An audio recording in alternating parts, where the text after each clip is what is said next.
Now, given that we have been talking about unions, one thing you do need to keep in mind is that while there were a large number of people who did want to unionize, that did want to create a union of some kind, not everybody had the exact same point of view. Not everybody thought that the unions should be a particular way. There wasn't a one size fits all. So we're going to talk a little bit about the fact that the union movements were going to diverge. There were going to be some different schools of thought, is the best way to put it.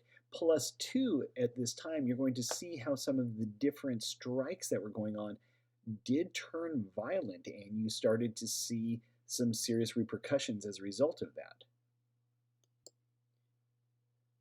Now, there are going to be essentially two major types of unions, okay? And both of these unions are going to make significant gains at this time. They are going to get a lot more for their membership. They're going to get a lot of changes brought about and things like that.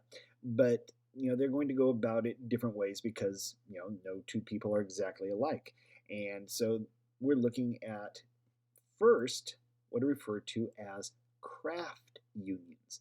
Now, a craft union is, we would refer to it as skilled labor. These are people who have gone through, they've learned a trade of some kind. It has taken a considerable amount of time for them to be able to do that job correctly and whatnot. And we refer to it, as I said, as skilled labor. Now, on the skilled labor side, you had this guy, Samuel Gompers. He forms an organization called the American Federation of Labor, also called the AFL. Now, Gompers was he was a British-born cigar maker. That's what he did for a living, is that he made cigars. He actually rolled cigars. So you can think about it, this is a job that, you don't just, the first day know exactly what you're supposed to do. This is one that you had to be taught how to do the process. You had to develop the skill over time and things like that. Think about it like cooking. You might have a recipe in front of you, but that doesn't necessarily make you a master chef.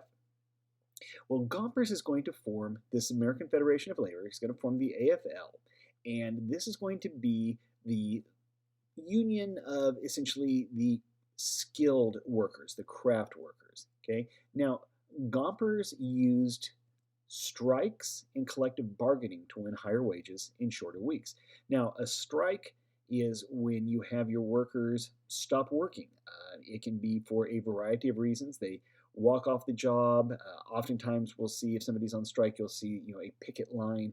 It wasn't so much common back then, but you would go out on strike for whatever reason and shut down the business. The theory being that if management wasn't able to produce whatever the product is, then they would eventually have to cave to what the workers wanted to get everything going again. Now, collective bargaining is a little bit different. Now, under collective bargaining, before this, really every individual made a deal with the employer for how much they were going to get paid. Collective bargaining means that you have some people represent you to management, and collectively, everybody ends up getting paid the same thing. Now, in some cases, this can mean really good stuff. It can mean that you're going to be getting paid more money than you had been otherwise. In other cases, maybe you're going to get paid less. Maybe you could have made a better deal. But collective bargaining is going to get back to that whole concept of there's power in numbers. If it's one person trying to negotiate a contract, that's one thing. If it's 1,000 workers trying to negotiate their pay contract, that's something different. And so Gompers was using the strikes and the collective bargaining not just to win higher wages, but also shorter weeks. Now, we're used today to the 8-hour day, 5 days a week, and then 2 days off. That was not common back then. What Gompers was actually working for was essentially the 8-hour day with the 5 days a week, and it was going to be an uphill battle at that point in time. Now, those were craft unions. On the other side, you have something referred to as industrial unionism. Okay, now these would be considered unskilled workers for the most part. Unskilled workers, you can think about a factory. Okay, think about when Henry Ford started making the Model T. Okay, your job is, as the car comes along, You pick up a wheel and you put the wheel on the car itself. You don't, put on any lug nuts or anything like that. You don't tighten it up. You just, pick up the wheel and put it on. Well, maybe that's your job. That doesn't take a lot of time training. Or you might have the job in there that you tighten the lug nuts. Okay. We're looking at workers that don't need years of experience and years of training in order to do a particular job. That would be considered unskilled labor. Now, on the industrial union side here, we have this gentleman, a guy by the name of Eugene V. Debs. Now, he believed that there should be a union of all workers, that both skilled and unskilled labor should all be unionized. So this kind of goes against what Gompers was talking about. Gompers was working more toward the craft unions, as we said. This is now more of a generalized union of all the workers there were. Debs formed the American Railway Union. This was a union of the people who worked on trains. Now, we don't really have a lot of train travel anymore. I mean, we do have Amtrak, and I've been on Amtrak. I enjoy it. It's a lot of fun.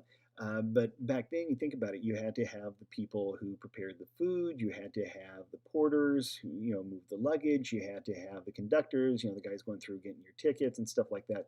So it was all of these workers. Now, some of these jobs, let's say a train engineer, that's going to take some skill and training, but if it's just moving the luggage, that's going to fall under the unskilled, uh, you know, part of the spectrum. And in this case, he's going to start a union. It's for all the railway workers. It does not matter skilled or unskilled. Now, Debs would eventually become an outright socialist. And in fact, he would run as the Socialist Party candidate. We'll talk about this later. In the early 20th century, he ran for president as a socialist. And actually, I believe picked up about 3 million votes. So it was a sizable campaign. He would eventually also be running a presidential campaign from a prison cell. He got arrested in World War I and was still running for president from inside of a prison cell. But these were the two big names in going through trying to get everything set up for the unions, both craft and industrial.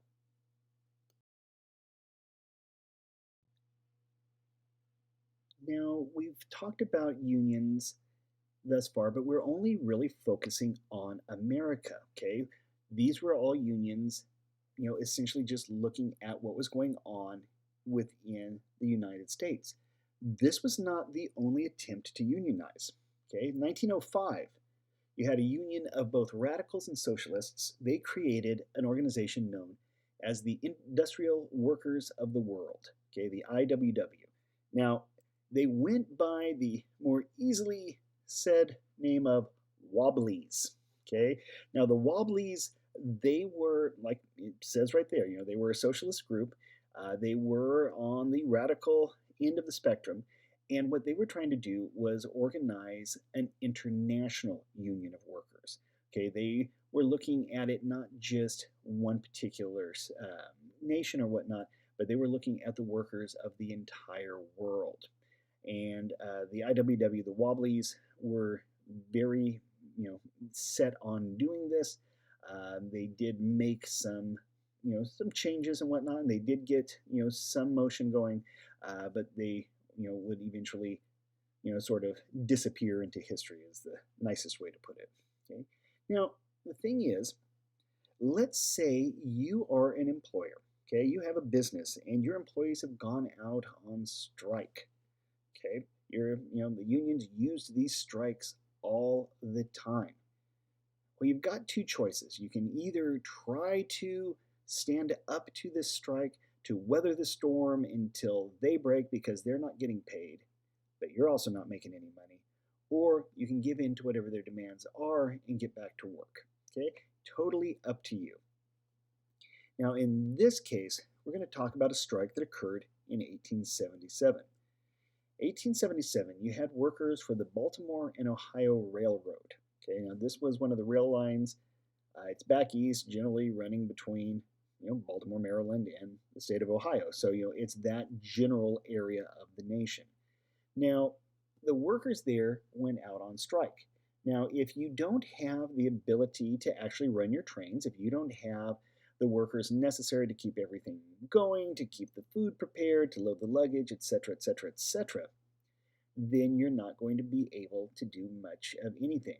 You're going to be losing money.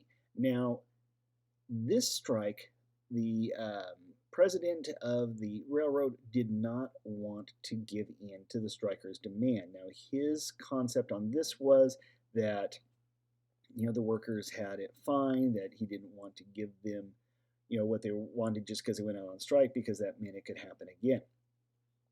This strike was eventually broken when the B&O Railroad, when the president convinced President Rutherford B. Hayes, President of the United States, to actually bring in federal troops to end the strike. Now, this is something that you do see quite a bit. In fact, it used to be a job literally called strikebreakers, that they would come through and they would convince workers that it was time to end the strike and go back to work and stop making these silly demands for like an 8-hour day.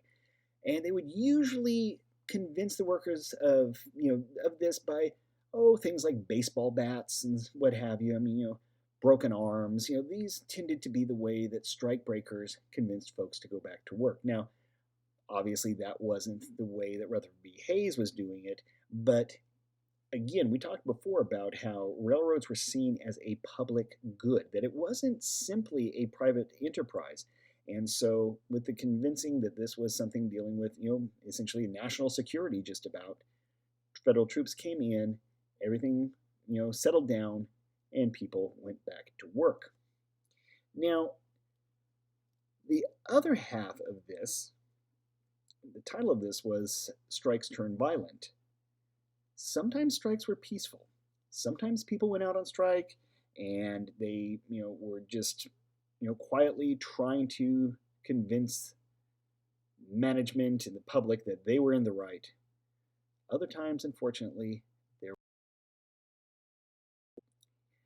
Now, as they moved forward, you're going to have a few different issues come up. For example, 1886. Okay, you have a demonstration going on in the lovely city of Chicago. Usually when I say that, it's because I've never been there and I just assume. I've actually been to Chicago. It's actually a pretty city. You have something referred to as the Haymarket Affair. Now, there was a demonstration going on at this time. Okay, there was a demonstration in support of the workers. Okay, so it was people were out. They were arguing on behalf of the workers. They were saying that management needed to treat their workers better. Things like that. Well, in the midst of this demonstration, a bomb goes off. Now, generally speaking, this is not the kind of thing that had ever happened before. It wasn't common to have people expressing their right to demonstrate interrupted by an actual explosion. But it did happen in this case. Several people were killed. This was literally, you can think of it as a bomb inside sort of like a coffee can with a fuse. Somebody lit the fuse, tossed it into the crowd, it goes off, boom, and you have people killed. Plus you have people wounded. And this is going to look really bad. Now, what eventually happens as a result of this was that there were labor leaders charged with inciting a riot. The argument was made that the labor leaders had done this on their own with the intent of influencing public opinion by, hurting some of their own or whatnot. They were charged with inciting a riot, and believe it or not, 4 of the labor leaders were actually hanged. They were executed. This was when things were starting to get pretty serious. Okay, now I mentioned before that trying to organize a union or whatnot, you were sometimes taking your life into your own hands. This was one of those situations. So some of the labor leaders were charged with inciting a riot, as I said, and 4 were executed by hanging. 1892, you have something called the Homestead Strike. Okay, now Homestead was a steel mill actually owned by Andrew Carnegie. Now, Carnegie was out of the country at the time. His business manager was in charge, and his business manager took a very, very hard line against strikers. Well, the strikers, they went on strike for safety and pay reasons and things like that. And they actually took over the Homestead Mill. Okay, they actually were occupying part of one of Carnegie's steel mills. So, what his business manager ended up doing was hiring an organization. They were called Pinkertons. Okay, now Pinkertons, it was a national detective agency, and they were sometimes referred to as Pinkerton Guards. And what eventually happened near Pittsburgh is you had an outright battle between the Pinkerton Guards and the strikers. And when I say outright battle, I mean that. I mean, the Pinkerton Guards were armed, the strikers had weapons, and there was a battle for control of Homestead. Now, eventually, the Pinkertons did win out. But you have to think about how bad this looked in regards to public opinion. You had strikers trying to get a better living were shot by employees of management. And so this was one that really started to change people's ideas. I've said it a couple times now. You were sometimes taking your life into your own hands. Remember George Pullman, we talked about him. 1894, there was a strike against Pullman. Remember, we talked about the fact that in his town we had an economic downturn. He cut wages but not rents. And so as a result, his people went on strike as well. And that strike turned violent when federal troops were called in. Eugene V. Debs, the guy we mentioned before, he was involved in this one. He was the one who led the strike against Pullman. And in this case, troops had to come in to try and restore order. So you're seeing a change. You're seeing the workers being much more willing to try and go through and, take risks in order to get the perceived rewards. Now, granted, we look at the rewards, quote unquote, as, standard operating procedure today, but back then, this was, a prize to be attained. Now, this woman right here is Mary Harris Jones. She is also known as Mother Jones. Now, Mother Jones was an organizer of the United Mine Workers. Now, you think about working in a coal mine. You are facing a vast number of challenges. First and foremost, you're deep underground. You're breathing in coal dust that can kill you and will kill you probably over time. You also have to deal with the concept of, gases. You can deal with an explosion, and you're in a mine that you're literally digging through stuff that will burn. There have been coal fires. There's one I think that's been going on in Pennsylvania now for decades because there's no way to put it out. So if you are one of the workers in the mines, you are really risking a lot to be there. And trying to organize mine workers, this was one of the most dangerous, situations of all. Quite a few of the folks who were trying to organize the mine workers, many of them ended up, being fished out of rivers and things like that with 37 or so bullets in them. And believe it or not, the actual cause of death was oftentimes just listed as lead poisoning. The joke on that being that bullets are made out of lead. So Mother Jones here, she was going to try to organize the mine workers, but she wasn't focusing just on the workers themselves. She was also focusing on the workers' families. She understood that the mine workers were not working exclusively for themselves for the most part. Many of them were trying to feed a family and things like that. And so as a result, she was trying to look at the whole picture. She was quite effective at this and really had a lot of support, especially among the workers and their families. Now, we've looked at a whole bunch of different types of unions, and we said that, it didn't always work well. Believe it or not, we mentioned before the Sherman Antitrust Act. Yeah, the federal government oftentimes sided with the owners and would actually use the Sherman Antitrust Act against the unions. So a law that was designed to make sure that the businesses weren't forming, trusts and monopolies and things like that, were now being turned against the workers who were trying to get better, pay, shorter weeks, safer conditions, and things like that. So it was a very interesting time where a great deal of change was coming to the United States. America was changing culturally, economically, invention wise, things like that. And we were just at the beginning, ladies and gentlemen.